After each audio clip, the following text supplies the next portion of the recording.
ఓ చిన్న గ్రామంలో పాలగిన్నె పట్టుకొని తిరిగే రాము అనే బుడ్డోడు ఉండేవాడు. ఉదయం నుంచి నడుస్తూ అలసిపోయినా అతని కళ్లల్లో మాత్రం మంచి ఆశే ఉండేది.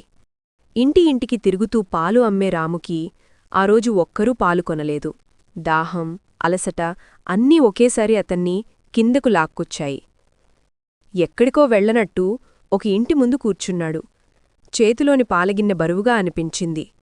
కాని కడుపు మాత్రం ఖాళీగా ఉంది. అప్పుడే ఆ ఇంటి తలుపు తెరుచుకుంది.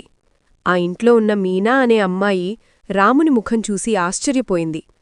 అలసిపోయిన బుడ్డోడు, కాని కళ్లల్లో అమాయకం.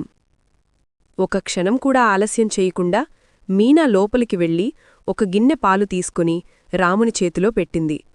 ఆ చిన్న సహాయం రాముకి అప్పట్లో ప్రపంచమేలాంటిది. అక్కా, ఎంత ఇవ్వాలి అని సిగ్గుతో అడిగాడు రాము. మీనా నవ్వుతూ, దాహంగా ఉన్నవాడికి డబ్బు అడగరా, తాగు అన్నది. ఆ పాలు తాగిన క్షణం రాముకి శక్తి తిరిగొచ్చింది. కృతజ్ఞతతో ఆమెను చూసి, ఈ ఉపకారం జీవితాంతం మర్చిపోలేను అన్నాడు. సంవత్సరాలు గడిచిపోయాయి. ఆ చిన్న రాము పెద్ద డాక్టరయ్యాడు. కష్టాలు చూసి పెరిగిన అతనికి దయ అంటే ఏంటో బాగా తెలుసు. ఒకరోజు ఆసుపత్రిలో తీవ్రమైన వ్యాధితో ఒక మహిళను తీసుకువచ్చారు. ఆమె స్థితి చాలా బాగాలేకపోయింది.